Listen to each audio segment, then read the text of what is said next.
es algo normal. Niños en la calle buscando libertad. Discriminación es algo normal.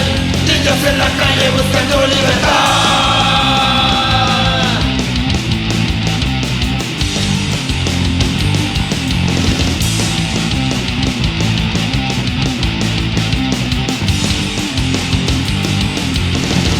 La gente los mira, tratando de no acercarse más, sin ni una sonrisa. Dejaron a un lado la igualdad. Nunca te sorprendas si algún día caes en su lugar. La vida da vueltas y tal vez la tuya pueda cambiar. Discriminación es algo normal. Niños en la calle buscando libertad. Discriminación es algo normal. Niños en la calle buscando libertad. Buscan libertad. Escuchaste la rola Discriminación de nuestros amigos Los Cínicos Dementes. Pide sus temas al 55 22 28 01 33. En esa radio sí te apoya.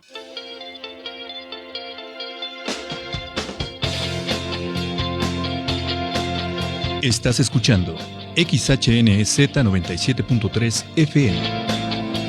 En esa radio, sintonizando la libertad de expresión. Una estación integrante de la Asociación Mundial de Radios Comunitarias, AMARC, México. Hola, muy buenas tardes, sean bienvenidos y bienvenidas al 97.3 Noticias con la mejor información del oriente del Valle de México. El día de hoy, jueves ya 21 de noviembre, son las 2:07 y vámonos a iniciar con este noticiero. Abraham, ¿nos puedes mandar ahí unos saluditos antes de iniciar? Claro que sí, agradecemos como todos los días en esta estación la confianza de la licenciada Rocío Román Fernández, así como la del licenciado Federico Alejandro Reyes Figueroa, pues por darnos la confianza de estar en este espacio. Asimismo, agradecer a todo el importante equipo de producción que posibilita que día a día estemos aquí trayendo la mejor información para ustedes, y un afectuoso saludo a los controles técnicos de David Palacios y Víctor Terrón, así como a la producción de Ariel Loya, Fernanda Marín, Xavier Figueroa, Abigail Rosas y Nasir Martínez. Les recordamos ampliamente que nos pueden ver y seguir por nuestros medios, así como nuestras páginas oficiales en esa radio 97.3 FM. Estamos en YouTube, Facebook, X, antes Twitter, Instagram y TikTok, donde constantemente estaremos subiendo contenido de nuestras diferentes barras programáticas. También les recordamos que se les agradecería bastante que hicieran donaciones en nuestra página de Facebook con la opción de donar en estrellitas. Les recordamos que 99 estrellitas equivalen a 20 pesos mexicanos, lo cual es una donación bastante módica que nos permite estar día a día en esta estación. Y sin más, vamos rápidamente a las portadas nacionales. Bueno, un pequeño incidente ahí. Vamos a hablar rápidamente de la conferencia matutina. En el primer punto de la conferencia, la presidenta de México, Claudia Sheinbaum, inició la conferencia matutina en el Salón de Tesorería en Palacio Nacional, cediendo la palabra al secretario de Agricultura y Desarrollo Rural, Julio Verdegue Sacristán, quien dio a conocer que mediante el Plan Nacional Hídrico se podrá aumentar la producción agrícola en un 51% en 225,000 hectáreas, ya que incluye una forma innovadora de control el riesgo de la producción. Además, este programa buscará garantizar el derecho al agua, asegurar la sostenibilidad y fomentar un uso adecuado. Asimismo, en otro punto, Efraín Morales López, director de la Comisión Nacional de Agua, la CONAGUA, reveló que este plan contempla la creación del Registro Nacional de Agua para el Bienestar, el cual reemplazará el Registro Público de Derechos de Agua, el REDPA, y acumulará todos los datos en una sola base de datos para garantizar su gestión y eficiencia. Vamos con un audio. Plan Nacional Hídrico, que tiene como objetivo principal garantizar el derecho humano al agua en cantidad y calidad suficiente, asegurar la sostenibilidad de nuestros recursos y fomentar un manejo adecuado y responsable del agua en todos sus usos. Siguiente lámina, por favor. Es importante partir de cómo se distribuye el agua en nuestro país. Como se aprecia en la gráfica, el 76% está destinado para el sector agrícola, el 9% para la industria y la generación de energía y el 15% se destina para el uso público urbano. Siguiente lámina, por favor. El Plan Nacional Hídrico se basa en 4 ejes: política hídrica y soberanía nacional, justicia y acceso al agua. Para que haya prosperidad compartida, debe haber agua para todas y para todos. Mitigación del impacto ambiental y adaptación al cambio climático, y una gestión integral y transparente de nuestros recursos. Y en otro de los puntos, la mandataria Claudia Sheinbaum manifestó su rechazo a tratar a los migrantes como criminales ante el plan del presidente electo de Estados Unidos, Donald Trump, de comenzar con una serie de deportaciones masivas. En caso de que este proyecto se lleve a cabo, México recibirá a los connacionales, pero se tiene un plan para demostrar primero la importancia de la contribución a la economía del vecino país. Y vámonos a un audio que les tenemos preparado. Sí, primero, evidentemente no estamos de acuerdo en que se trate a los migrantes como criminales. Para eso existen las instituciones de justicia en cualquier lugar del mundo. Y por eso ayer hice un especial énfasis, y lo vamos a seguir haciendo, y lo tenemos cuantificado y lo vamos a presentar en su momento públicamente, y cuando tengamos las reuniones con el equipo del presidente Trump, de la importancia del trabajo que realizan las y los mexicanos en Estados Unidos. ¿Cuántos recursos pagan en impuestos? El trabajo que realizan, que es de primera, la necesidad de los Estados Unidos de esos trabajadores y esas trabajadoras. Entonces, ese es un primer punto que es importante que lo definamos.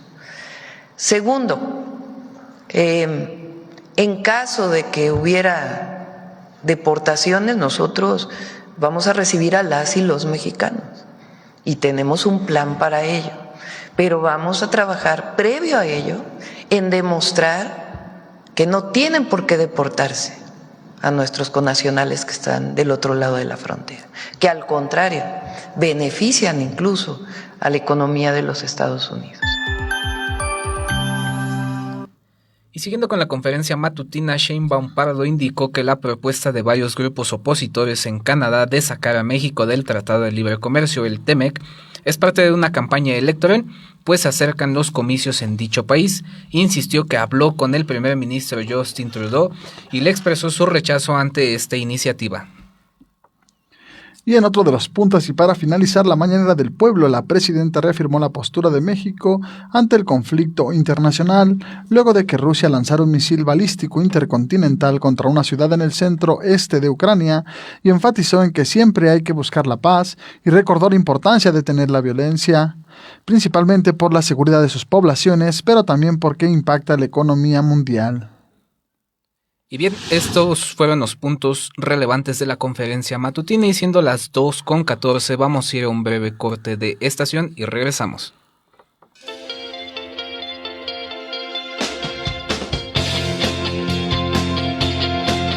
Estás escuchando XHNZ 97.3 FM. En esa radio, sintonizando la libertad de expresión. Una estación integrante de las asociaciones comunitarias. AMARC, México. En el segundo piso de la Cuarta Transformación, los programas de bienestar continúan, se incorporan a la Constitución y se fortalecen con nuevos apoyos, como el programa Salud Casa por Casa, que a partir de 2025 llevará atención médica a los hogares de las y los adultos mayores y personas con discapacidad, y la pensión Mujeres Bienestar, que comenzará con beneficiarias de 63 a 64 años. Gobierno de todas y todos los mexicanos. Gobierno de México.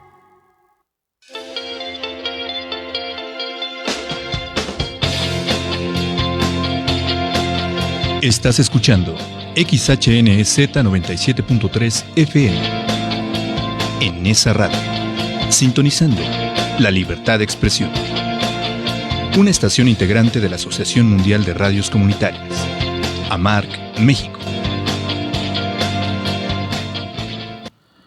Y ahora, para continuar con más información, vámonos con una nota importante. Plan Nacional Hídrico garantizará el agua para consumo humano. Con información de la Semarnat y el Universal, la Secretaría de Medio Ambiente de la Semarnat, Alicia Bárcena Ibarra, afirmó que el nuevo Plan Nacional Hídrico es un instrumento indispensable para la gestión sustentable del agua y el cual destacó busca privilegiar y garantizar el agua para consumo humano. Durante la conferencia de prensa matutina de la presidenta Claudia Sheinbaum, la secretaria señaló que en sexenios del llamado periodo neoliberal prevaleció un enfoque extractivista y privatizador del agua, y ella enfatiza: me parece que es un cambio de paradigma respecto al pasado, particularmente porque vamos de los gobiernos neoliberales, donde prevaleció un enfoque extractivista y privatizador del agua, y en este momento lo que este plan pretende y va a lograr sin duda es privilegiar al agua para el consumo humano frente a usos intensivos con otros fines, la tecnificación, la recarga natural de los acuíferos. También señaló que por instrucciones presidenciales también se busca sanear los ríos Lerma, Santiago, Atoyac y Tula, y resaltó también que el nuevo plan hídrico permitirá aumentar la productividad. XHNEZ 97.3 FM. 2:17, ya tenemos en la línea nuestra primera llamada, el doctor Emiliano Carrillo Carrasco, con su tema el Poder Ejecutivo a cambios de gabinete y legislativo con la renovación de la OSFEN. Asimismo nos hablará del tema de Miroslava Carrillo Miranda y la renovación del Poder Judicial en enero del 2025 a Ricardo Sodi.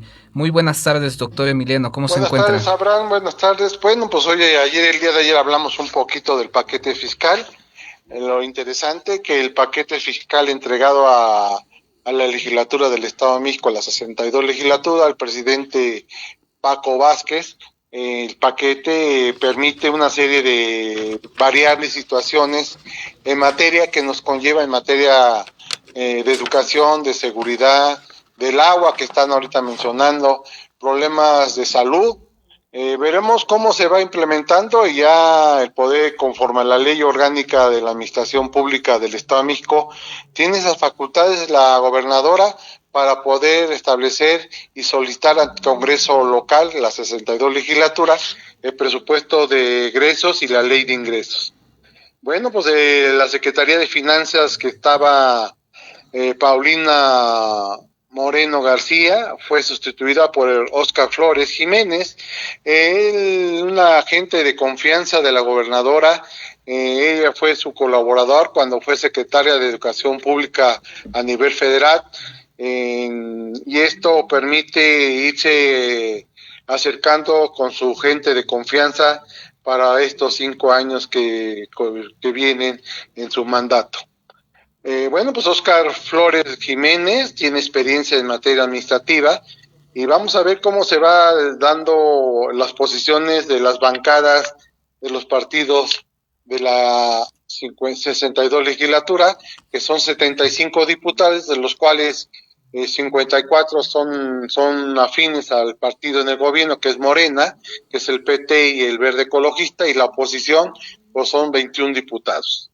Vamos a ver cómo se utiliza la tribuna, cuáles son los puntos de vista, cómo van viendo si se implementan recursos públicos a las áreas que la maestra Delfina puso en su paquete fiscal.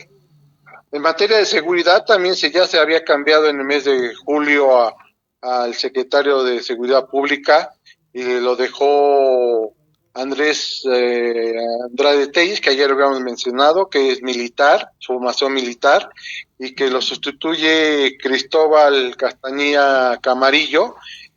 También esto es interesante porque debemos recordar que el paquete fiscal entregado a nivel federal hace un recorte de presupuesto de seguridad pública, y esto es a causa de cómo la nueva función orgánica de Sedena se va a manejar en cuando la seguridad pública en materia civil pasa a un esquema de militarización.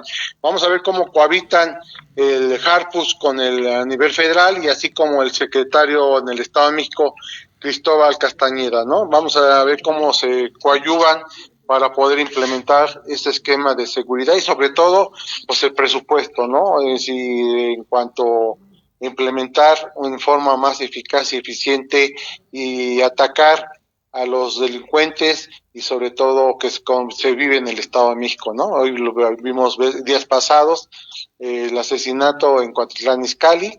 Bueno, pues ahí Cuautitlán Izcalli es un centro de distribución de la delincuencia organizada, de carteles, y vamos a ver cómo se va desarrollando en este tema, ¿no? Y ahondando en el tema del Poder Legislativo, pues el Poder Legislativo tendrá que, el mes de enero se tendrá que renovar el nuevo presidente del Tribunal Superior de Justicia del Estado de México. Hoy, el día de hoy, Ricardo Sodi dio su último informe. Lo interesante, la ausencia del Poder Ejecutivo, la maestra Delfina Gómez, y sobre todo cómo se van dando y sobre todo cómo sale ese decreto, ya que la reforma del Poder Judicial conlleva en forma piramidal a nivel federal, a nivel estatal, que permita cómo se va a designar al nuevo titular del Poder Judicial del Estado de México. Una de las aspirantes, y son 4 personas, una de ellas es la maestra en Derecho Familiar, la magistrada Erika Isela Castillo Vega, en cuanto a su visión, en cuanto a su enlace, y ella establece que una justicia con rostro humano, una justicia más cercana a los ciudadanos, y que proveer a poder dar a través de los juzgadores una mejor resoluciones a los ciudadanos que están pasando un proceso en materia penal o en materia civil, y esto con una visión diferente. Vamos a esperar. Lo cierto que tendrá que pedir de la legislatura del Estado de México la forma del nuevo presidente del Tribunal Superior de Justicia. Debemos recordar, porque el querido auditorio debe saber, que el proceso de renovación de magistrados y jueces va a ser en una elección por primera vez abierta, y esto, pero con esto que ya se cruzó con el Estado de México, vamos a ver cómo se renueva esa cabeza del Poder Judicial del Estado de México. Lo cierto que está en actividad constante con la población, la magistrada de los derechos de familiar del Poder Judicial, haciendo foros, reuniones, convivencia y expresando su visión que tiene en caso que sea designada como titular del Poder Judicial del Estado de México. Hay 3 personas más, está el magistrado Macedo y una mujer más y otro magistrado. Vamos a ver cómo se van dando esas relaciones y esos acuerdos de poderes, ya que pues el Poder Judicial pues es una parte del poder que permite una convivencia ciudadana y una convivencia democrática en el Estado de México. Bueno, todo está en la mesa de negociación, cómo se van dando las cosas. Ahorita estamos en una etapa de análisis. Y por otro, para concluir, la presidenta del órgano superior de fiscalización, Miroslava Carrillo, tomó protesta con el acuerdo del exgobernador Alfredo del Mazo, por 5 años. Ya se concluyó su término, el día 15 de noviembre, tengo entendido que entregó su informe. Ahorita está en una etapa de que la renovación del órgano superior de fiscalización sería en el mes de diciembre o más tarde en enero, y eso también habrá un acuerdo con los legisladores y con el gobierno del Estado de México, quién sería el fiscalizador, el órgano superior del Poder Legislativo. Lo cierto que hoy hizo unas observaciones Miroslava Carrillo Miranda en cuanto a las inconsistencias y a las anomalías en cuanto al procedimiento de la utilización de recursos, y hablamos de recursos, puede ser a nivel estatal o a nivel municipal. Bueno, pues ahí está la situación, no hay metodología, así lo maneja en forma muy diplomática. Lo cierto que el presupuesto ejercido de los municipios, hay ocasiones que no hay forma de metodología, inclusive esos recursos que no son utilizados. Por eso hizo la petición la gobernadora que regresa a finanzas públicas y poderlos canalizar en forma más eficiente, eficaz, a la poca ineficiencia que tienen los municipios de los 125 municipios. No digo todos, ¿no? Cada tipología es diferente. Lo cierto que si no, un municipio tendrá que tener recursos para poder realizar sus funciones orgánicas y sobre todo en cuanto a su gobernanza.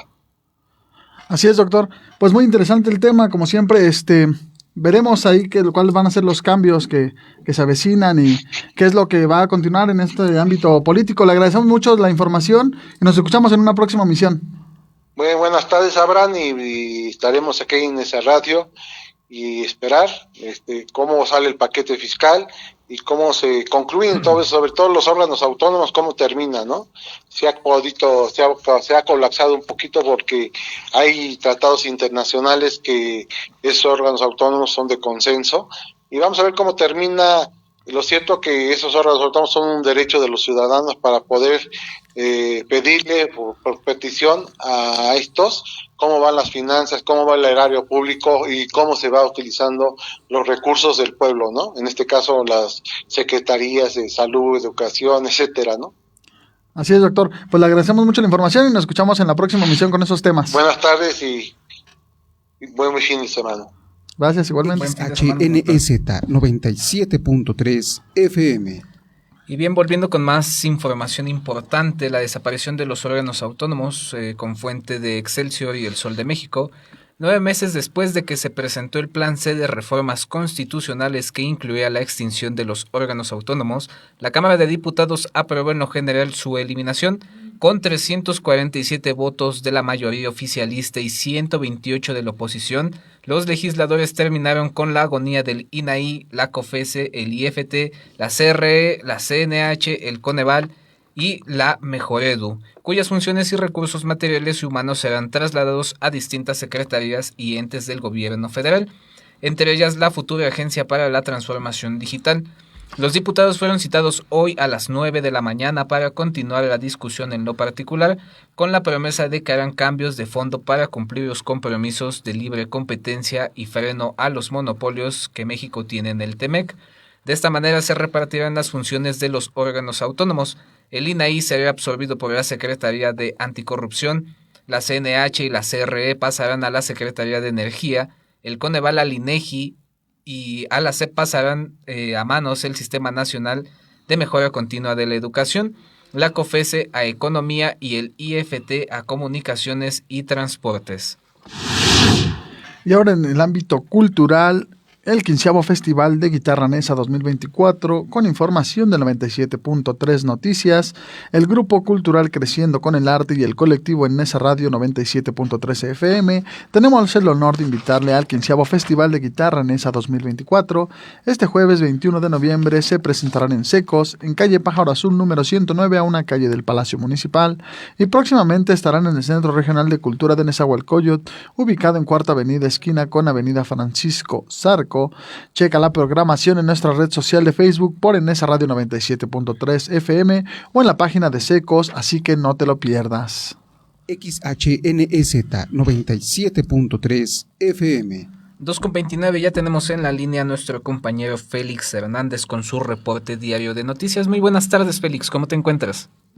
Bien, gracias, colegas. Un saludo al auditorio del 97.3, darles a conocer información que tiene que ver con el organismo de servicios de agua potable de Ecatepec, que ha pagado más de 17 millones de pesos en los últimos 6 años por demandas laborales que datan del año 2008. Esto lo reconoce Benjamín Hernández, titular de la dependencia. Lo anterior representa un gasto considerable para el organismo debido a que subsiste de recursos propios, agregó el funcionario municipal. Recordó que en días pasados las instalaciones del organismo estuvieron cerradas por manifestantes, lo que representó una pérdida por recaudación de servicios de agua potable y otros de infraestructura hidráulica. Dijo también que a pesar de que los laudos pertenecen a administraciones pasadas, el organismo procuró subsanar los adeudos en buenos términos con los interesados. Y bueno, pues por su parte, quiero comentarles que Joel Jiménez Recendis, quien es coordinador jurídico de la dependencia municipal. Actualmente, dijo, enfrenta 230 juicios por laudos laborales, de los cuales en los últimos 6 años se han subsanado cerca de 20, a pesar de que pertenecen a administraciones que datan del año 2008. Por otro lado, quiero darles a conocer información que tiene que ver con el caso del Bling Bling, este bar en el que fallecieron lamentablemente 6 personas en el municipio de Cuautitlán Izcalli. Es que la Fiscalía Mexiquense busca ahora a Cristian N., alias El Padrino, por participar en esta masacre. También obtuvo la dependencia estatal una orden de aprehensión en contra de 5 sujetos que, por cierto, ya estaban en prisión por otra matanza ocurrida, pero en el municipio de Jilotepec hace unas semanas. También buscan a Brian N., Johan Rafael N. y Christopher El Padrino, todos ellos relacionados con el evento de Jilotepec, y este último, es decir, El Padrino, también con el multihomicidio del bar Bling Bling. En tanto, Juan Carlos el Remington, Juan Cristóbal el Juárez, Cristian Uriel el Cristian e Irving Adonai el Pinky, integrantes de una célula criminal dedicada al secuestro, homicidios, venta de droga y extorsiones, se encuentran actualmente en el penal de Cuautitlán Izcalli, justamente también por estos hechos. Por el delito de secuestro, con el agravante de causar la muerte, los imputados podrían ser sentenciados a una pena de prisión de más de 140 años. Destacar también que Ismael Molina Monroy, alias El Bucanas, y quien habría ordenado el ataque a los 2 multihomicidios, también se encuentra preso en el penal de Cuautitlán Izcalli tras haber sido detenido en el estado de Puebla. Colegas, la información para el 97.3 FM. Muchas gracias, Félix. Como siempre, agradecemos que estés con nosotros compartiendo la mejor información. Nos vemos el día de mañana. Excelente tarde. Un abrazo fuerte. Hasta luego. Hasta luego. XHNEZ 97.3 FM. Y bien, volviendo con más información, esta vez en materia de cultura.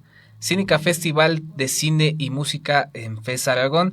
La 7ª edición de Cínica Festival está a punto de arrancar y viene con todo. No te lo puedes perder, ya que estará del 20 al 30 de noviembre de 2024.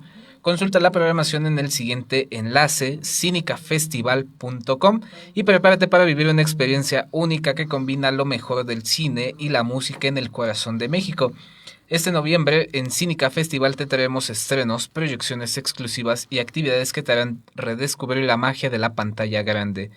Recuerda consultar la programación en redes sociales oficiales y únete a esta experiencia. Y en más información retrospectiva por Faro de Oriente, Cineclub Alucin te invita a la presentación de retrospectivas Una mirada al cine mexicano, donde en esta ocasión estarán proyectando el próximo miércoles 27 de noviembre a las 16 horas Rencor Tatuado. En la sinopsis descubriremos que Ana regresa a su ciudad natal, en Tijuana, después de muchos años de ausencia. Si la muerte de su hermana es solo una memoria fragmentada, su casa de la infancia es una presencia real y conflictiva. Y ahora vamos con temas de sociedad. El Congreso de Zacatecas anula ley que criminalizan aborto y aprueba reforma por la despenalización. Esto de fuente con CIMAC Noticias. El Congreso local del estado de Zacatecas ha conseguido despenalizar el aborto hasta la semana 12 de gestación con un total de 21 votos a favor y 6 en contra. Esto se logra luego de que un tribunal colegiado ordenara en agosto de este año eliminar el delito del aborto en Zacatecas. Esto termina siendo una victoria de gran importancia en el panorama nacional, pues hace un par de meses el aborto también fue despenalizado en Puebla y Nayarit. El movimiento parece arrancar con mucha fuerza y cada vez se instan a otras entidades a adoptar las mismas medidas que, de hecho, ya fueron demandadas por la Suprema Corte de Justicia desde el 2021. A través del trabajo del Grupo de Información en Reproducción Elegida, el GIRE, se reconoció esta práctica como un derecho que debe ser proporcionado por servicios de salud, quedando así conformadas las siguientes 2 aseveraciones. La primera, que son inconstitucionales los artículos que prohíben de forma absoluta el aborto voluntario en el Código Penal de Zacatecas, y la segunda, que el Congreso local debe anular el delito de aborto autoprocurado y consentido. De esta manera son 16 entidades federativas donde se ha despenalizado el aborto y el mapa de las entidades queda de esta manera, teniendo a la Ciudad de México, Oaxaca, Hidalgo, Coahuila, Veracruz, Baja California Sur, Colima, Sinaloa, Guerrero, Quintana Roo, Aguascalientes, Jalisco, Puebla, Nayarit y ahora se añade Zacatecas. Economía y finanzas en México. Hola, ¿qué tal? Mi nombre es Fernanda Marín y te platicaré sobre economía y finanzas. El peso mexicano se depreció por segundo día consecutivo debido a la incertidumbre de los inversionistas, que esperan más detalles sobre las políticas del presidente electo de Estados Unidos, Donald Trump, y cómo podrían afectar a la economía de América Latina. En otras noticias, ayer el peso cotizaba en 20.33 pesos por dólar y hoy se encuentra en 20.29. Eso sería todo de economía y finanzas. Regresamos a cabina. Economía y finanzas en México.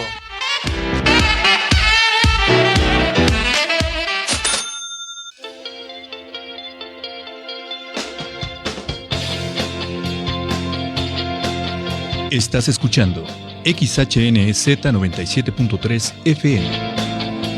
En esa radio, sintonizando la libertad de expresión. Una estación integrante de la Asociación Mundial de Radios Comunitarias. AMARC, México. ¿Qué tienes? Me volvió a engañar, me mintió. Se fue con el que me dijo que nada que ver. ¿Tu ex? No, los del PRIAN. ¿Cómo? Le entregaron 3 de sus senadores a Morena. Ay, es que también tú. Yo le creo más a mi ex que a la vieja política. Me dijeron que eran el voto útil. Pues sí fue útil, pero para Morena. Toda una farsa. Ay, a mí ni me veas, ¿eh? Que ya Inés. Movimiento Ciudadano.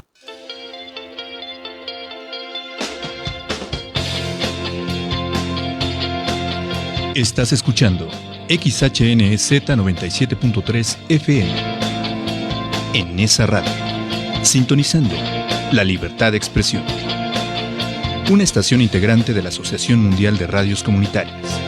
AMARC, México.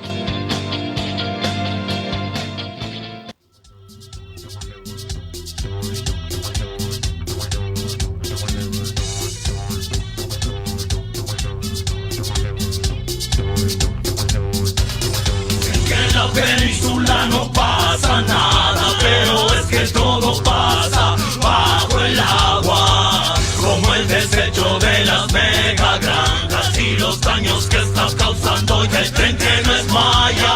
No Castal, el mal del capital, no Castal es el mal del capital, no Castal, el mal del capital, el mal del capital, no Castal, no Castal es el dueño del tren que no es de los mayas, pero estas tierras sí lo son, son de los mayas, el territorio maya peninsular, estas costumbres, herencias ancestrales que transmitieron los abuelos para los nietos y para gente de todas las edades. Autonomía para las comunidades, soberanía alimentaria para heredarle a las nuevas generaciones.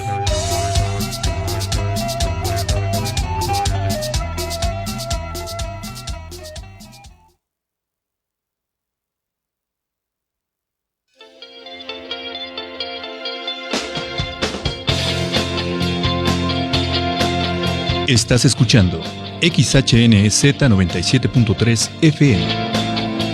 En esa radio, sintonizando la libertad de expresión. Una estación integrante de las asociaciones comunitarias. AMARC, México. Y estamos de regreso completamente en vivo, sin recordarles que esta estación es una estación de radio comunitaria sin fines de lucro. Las opiniones y comentarios expresados en este programa son responsabilidad de sus interlocutores y no de Nesa Radio. Y siendo las 2:40 ya tenemos en la línea a nuestro compañero Salvador Cañas, que hoy nos va a hablar del documental Herida en el Sur. Y este audio que acabamos de escuchar viene de Exposición Colectiva de Realidades en el marco del 25M. Muy buenas tardes, Salvador, ¿cómo estás? ¿Qué tal, Abraham? ¿Qué tal, Fernando? Agradezco hace posible esta noticiera y a quien nos escucha. Venimos de oír un fragmento de una pieza que es hecha exprofeso para este documental que se llama Heridas del Sur y que el día de ayer se pudo ver en el huerto Roma Verde a las 6 de la tarde. Hoy se puede ver de nueva cuenta hacia el sur de la Ciudad de México, en la Casa de los Pueblos de Samir Flores, allá en Coyoacán, para quien quiere ir a verlo. Es un documental que habla sobre el llamado Tren Maya y sobre las realidades pues, de las que no se platica mucho, más allá de que sea parte de un megaproyecto de la 4T que está impulsado pues por la pasada administración de Andrés Manuel López Obrador y que sigue siendo igual impulsado por la actual de la presidenta Claudia Sheinbaum, que incide directamente en los estados de Yucatán, Campeche y Quintana Roo. Habría que pensar varias cosas a propósito de esto. Este documental, Herida en el Sur, todo el título completo es Herida en el Sur, contranarrativas sobre el Tren Maya, y se abordan varios argumentos importantes e interesantes y me parece muy necesarios a través de investigadores, científicos y periodistas, además de representantes comunitarios, defensores y defensoras del territorio, que hablan sobre no solo lo que ha significado pues el impacto ambiental de que se haya cruzado estas vías donde cruza el Tren Maya, además de este impacto sobre la biodiversidad a nivel de piso, es decir, sobre los habitantes directos de esta selva, tanto animales como seres humanos. También es de lo que ocurre abajo, es decir, en ciertos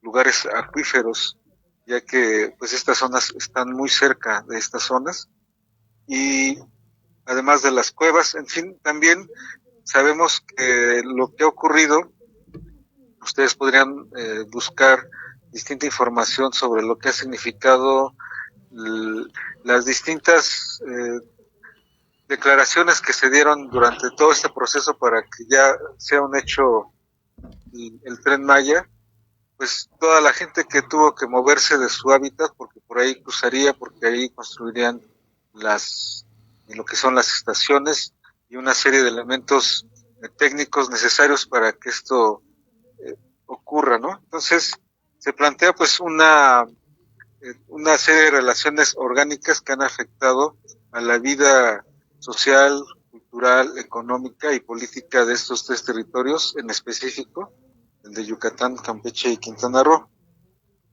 Y tendremos que hacer la pregunta entonces, porque muchos dirían entonces qué tan maya es este tren, ¿no? En realidad, qué tan maya resulta en nuestra actualidad que un megaproyecto irrumpa sobre la realidad de estos lugares, que además pues era una selva, digamos, virgen, ¿no? Que no había sido, no había entrado esto que las hegemonías del poder llaman el progreso, y que quienes defienden y cuidan estos lugares pues lo llaman pues despojo y explotación, ¿no? Entonces es un documental bastante interesante, ojalá lo puedan ver hoy a las 6 de la tarde allá hacia el sur en Coyoacán, en la Casa de los Pueblos Samir Flores, y si no, también ya está disponible en YouTube, búsquenlo así. Si no lo pueden ver directamente hoy en la Ciudad de México, pues lo pueden buscar en YouTube, está de forma libre para verlo. Esa es la primera recomendación. La segunda es una invitación, ya hace un momento escuchábamos, ustedes daban esta información. El próximo domingo 24 de noviembre a las 10:30 los invitamos a que nos acompañen en la inauguración de esta exposición que ha organizado y curado en esa radio 97.3 en colaboración con el Centro Regional de Cultura de Nezahualcóyotl, donde justamente desde donde transmitimos, y es una exposición en el marco del 25N que recoge, me parece, es resultado, lo que van a poder ver el próximo domingo, es el resultado de lo que las y los integrantes de En esa radio han hecho posible con respecto a un ejercicio de memoria personal, íntima, y que también es cotidiana, de lo que nos vincula con esos recuerdos de vivencias que tienen que ver con la violencia, y sobre todo con la violencia hacia las mujeres, ¿no? Entonces, además nos permite, me parece también necesario señalarlo, pensar el arte como un ejercicio colaborativo, ¿no? Donde a partir de una acción, que en este caso se propone desde En esa radio, se genera una acción colectiva, ¿no? Y que el resultado final, además del proceso que es interesante e importante, en el que vivimos todos los que nos involucramos en este proyecto, es el resultado que nos va a llevar pues a una reflexión, a un análisis sobre este ejercicio, sobre la memoria, la violencia cotidiana hacia las mujeres. Entonces, ojalá nos puedan acompañar el próximo domingo a las 10:30 ahí en la colonia Virgencitas, en la esquina de Francisco Zarco y la Cuarta Avenida. Y también escuchaba hace rato que anunciaban las actividades en el Faro Aragón del Festival Cínica, el Festival de Cine y Música de México. El día de mañana las espero a que nos escuchen en la charla que tendremos con Mario Ortega, el director de Cínica, que nos va a hablar de todo lo que falta todavía y la oportunidad de ver varias cosas bastante interesantes en este festival, que es hasta el 30 de noviembre. Ayer empezó en Cine Tonalá, hoy hay actividades y mañana tendremos al director de Cínica, a Mario Ortega, para que nos platique más detalles sobre esta 7ª edición del Festival Cínica. Muy bien, Salvador, te agradecemos como cada jueves estas recomendaciones de cine y pues estar atentos porque pues la versión oficial siempre resalta que el Tren Maya es eco-friendly y no tiene afectaciones graves a la vida vegetal, pero bueno, ahí está la otra versión del documental para que estemos siempre informados sobre lo que pasa. Claro que sí, pues ojalá lo puedan ver y nos escuchamos el día de mañana. Y vayan el domingo nuevamente las y los invitamos. Muchas gracias, Salvador. Nos vemos el día de mañana en Ligarte Radio. Gracias, hasta luego. Hasta luego. Y para continuar con más información, libro por los 61 años de historia de Nesa, con información de la prensa. A 61 años del nacimiento del municipio de Nezahualcóyotl, el alcalde Adolfo Cerqueda Rebollo presentó el nuevo libro El surgimiento de nuestro Nesa, el cual podrá consultarse y descargarse de manera gratuita en la página oficial del gobierno municipal. En este libro los ciudadanos podrán conocer la historia de Nezahualcóyotl, desde sus orígenes y su evolución, así como personajes destacados para el desarrollo de la localidad. Por su parte, el cronista de Nezahualcóyotl, José Antonio Elizarrarás Morales, afirmó que este libro estará al alcance de toda la población y podrán descargarlo de manera íntegra, donde se recopilan datos, fotografías y testimonios de los 61 años de historia de Nezahualcóyotl, entre estos la precisión en el ajuste de la fecha del aniversario de fundación del municipio. Adolfo Cerqueda Rebollo extendió la invitación a toda la población para leer este libro, compartirlo con la familia y en las escuelas, pues es importante que toda la población de la localidad conozca su historia y que más adelante puedan contribuir todos a enriquecerla en el futuro.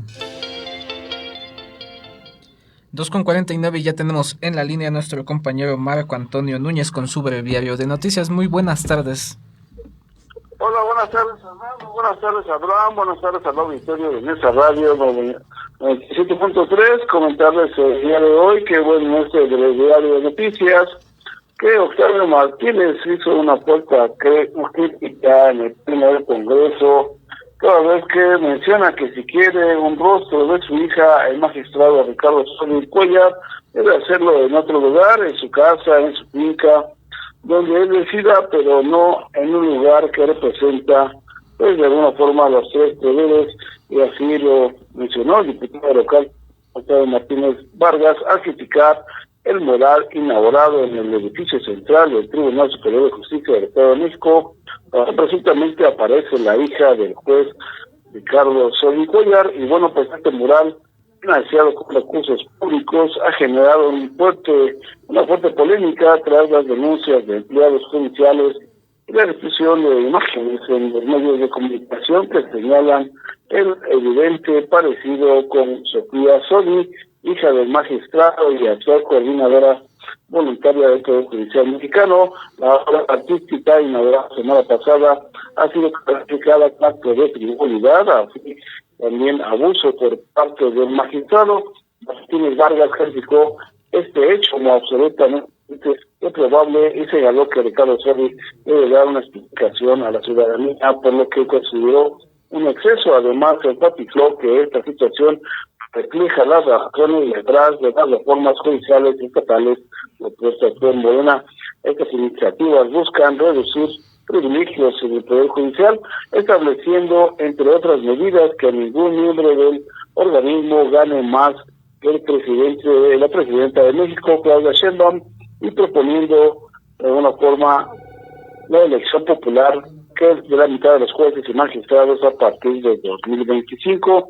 El uso de recursos públicos en un mural incluye una imagen personal, es, según los legisladores de la Cuarta Transformación, un ejemplo de los privilegios y la desconexión de la justicia estatal con las necesidades de los ciudadanos. El Estado de México ocupa el último lugar en términos de acceso y efectividad de la justicia, dijo Martínez Vargas, argumentando que este tipo de actos socava aún más la confianza en el sistema judicial. Y bueno, la controversia continúa alimentando tensiones entre el Tribunal Superior de Justicia del Congreso mexiquense, y bueno, pues mientras la ciudadanía exige mayor transparencia y ética en el manejo de los recursos, esto y otras más denuncias probablemente pudieron haber sido la causa de que Delfina Gómez Álvarez, la gobernadora del Estado de México, no haya asistido a este informe por 5 años de Ricardo Sodi Cuellar ahí en el Tribunal Superior de Justicia. Y bueno, pues ahí fue en su representación acudió Horacio Duarte Olivares, secretario general de Gobierno, quien subrayó la relevancia del diálogo, la tolerancia y el apego al mandato constitucional como pilares fundamentales para avanzar en la implementación de la reforma judicial. Durante su intervención, Duarte destacó el papel clave de magistradas, magistrados y jueces, principalmente con la colaboración institucional para convertir esta reforma judicial en un modelo ejemplar a nivel estatal. Asimismo, reconoció la disposición de Ricardo Sodi Cuellar y del Congreso local para construir una reforma robusta, alineada en el marco de la reforma.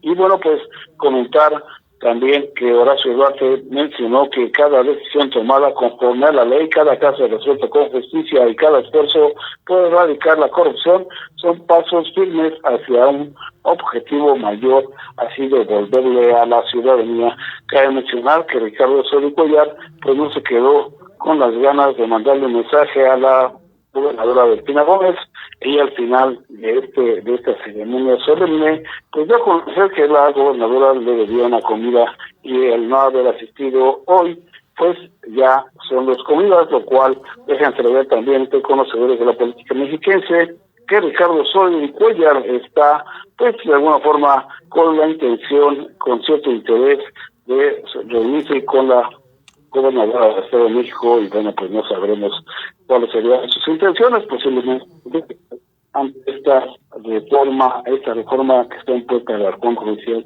del Estado de México. Y bueno, por otro lado, comentarles que en Nezahualcóyotl, pues la actividad del alcalde Adolfo Sequeira Arroyo, pues sigue dando pues algo a dar a conocer en relación, pues también menciona el día de hoy que el organismo descentralizado de agua potable, alcantarillado y saneamiento de Nezahualcóyotl, el EDAPAS, pues informa que la Comisión del Agua del Estado de México ha suspendido totalmente el suministro de agua potable en la zona centro y oriente de la demarcación, derivado de los trabajos de reparación de fugas en la línea maestra que lleva a cabo dicha comisión, por lo cual Adolfo Cerqueda Rebollo hizo un llamado a la población para almacenar el vital líquido tanto como sea posible e indicó que el EDAPAS brindará apoyo a la población. Asimismo, el alcalde señaló que la CAEM actualmente realiza trabajos de reparación de fugas en la línea maestra, por lo cual se suspendió totalmente este suministro del vital líquido por esta línea de distribución hasta que concluyan los trabajos de reparación. Esto afectará a colonias de la zona centro y oriente de Nezahualcóyotl como Loma Bonita, Las Águilas, Ampliación, Las Águilas, Vicente Villeda, Benito Juárez, El Sol, Estado de México, primera y segunda sección, y bueno, pues también la colonia metropolitana Reforma, La Perla, entre otras, ante lo cual pues ahí está la recomendación para que los vecinos de Nezahualcóyotl pues cuiden el vital líquido y logren almacenar lo que se pueda antes de que concluya esa reparación de la línea de la red de agua potable. Y bueno, pues hasta aquí este breviario de noticias, como siempre agradeciendo el favor de su atención, que tengan muy buena tarde. Excelente tarde, compañero, nos vemos el día de mañana. Claro que sí, estamos aquí pendientes. Muy buena tarde a todos ahí en cabina. Hasta luego. XHNEZ 97.3 FM. Y para continuar con más información, la maestra Delfina Gómez entregó Premio Estatal del Deporte 2024 en el aniversario 114 de la Revolución. Con información de Reporteros El Movimiento, al encabezar la ceremonia conmemorativa al 114 aniversario del inicio de la Revolución Mexicana, la gobernadora del Estado de México, Delfina Gómez Álvarez, entregó el Premio Estatal del Deporte 2024 a destacados atletas mexiquenses. Los galardonados fueron los paratletas, Gloria Zarza Guadarrama y Juan Pablo Cervantes García, los entrenadores en paratletismo Iván Rodríguez Luna y Martín Velasco Soria, y la Asociación de Deportes sobre Silla de Ruedas del Estado de México AC. A nombre de los tres poderes de la Unión, Laura González Hernández, secretaria de Desarrollo Económico, señaló la vigencia de los ideales de la revolución y reconoció el liderazgo de la gobernadora Delfina Gómez Álvarez para guiar el proceso de transformación en el Estado de México. Siguiendo con más información de nuestra entidad, el mes de noviembre en Registro Nacional de Personas Desaparecidas y No Localizadas refiere que se han registrado en lo que va del año 1,909 personas desaparecidas y no localizadas, siendo Ecatepec, Toluca, Chimalhuacán, Naucalpan, nuestro municipio, Chalco y Atizapán de Zaragoza los municipios con mayor registro en esta realidad. Para ayudar en la identificación y localización de personas con datos biométricos del padrón electoral, el Instituto Nacional Electoral, el INE, y la Comisión de Búsqueda de Personas del Estado de México, la COBUPEM, materializaron la firma de un convenio de colaboración. Con esta firma, la Comisión de Búsqueda Mexiquense se suma a la lista de instituciones estratégicas con las cuales el órgano electoral ha buscado tejer alianzas de beneficio social, señalando que en los últimos 8 años el INE ha recibido más de 78,000 solicitudes de identificación de personas desconocidas o no identificadas, de las cuales se ha ubicado más de 25,000 con al menos un registro para realizar la identificación mediante la compulsa de información, pero también ha aportado datos para la localización de más de 152,000 personas reportadas como desaparecidas. El convenio consiste en establecer mecanismos de colaboración y coordinación entre ambas instituciones, mientras que el INE se compromete a recibir todas las solicitudes de colaboración o información que sean realizadas por la COBUPEM. Y en otra información, aprueban en comisiones despenalizar el aborto en el Estado de México. Con información de la jornada, la Comisión de Equidad de Género del Congreso del Estado de México aprobó esta noche por mayoría de votos una propuesta de iniciativa para despenalizar el aborto en la entidad, con el fin de que este documento sea puesto a consideración del Pleno Legislativo el próximo lunes 25 de noviembre y ahí se vote por urgente y obvia resolución. Diputadas de Morena, Partido Verde, Movimiento Ciudadano, PRD y PT acordaron la redacción para modificar el artículo 248 del Código Penal del Estado de México para no hacer punible la interrupción del embarazo durante las primeras 12 semanas de gestación. Además de que acordaron derogar los artículos 249 y 250 del mismo ordenamiento y ajustar la redacción del 251. Tras una larga discusión que se extendió por más de 4 horas, las diputadas convinieron no dar más largas a este asunto, que ha sido una exigencia de muchos años de diversos colectivos de mujeres en la entidad y que ahora han encontrado eco en esta nueva legislatura integrada, en su mayoría por mujeres. Y bien, siendo las 3 en punto, llegamos al final de esta jornada informativa. No sin antes recordarle a toda nuestra audiencia que nos siga a través de nuestras redes sociales. Recordarles que estamos en Facebook, Twitter, Instagram, hasta TikTok. Entonces, material de contenido hay para que usted nos visite y se enamore de alguno de nuestros programas y nos escuche día a día. También agradecemos a la directora y licenciada Rocío Román Fernández, así como al licenciado Federico Alejandro Reyes Figueroa por darnos la confianza de estar en este espacio. Asimismo, le agradecemos a nuestros compañeros que nos apoyan en controles técnicos, a David Palacios, a Víctor Terrón y en la producción a Ariel Loya, Víctor Terrón, Fernanda Marín, Saraí Figueroa, Abigail Rosas y Nasir Martínez.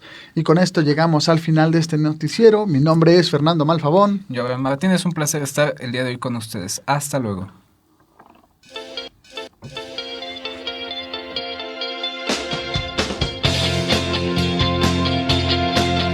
Estás escuchando XHNZ 97.3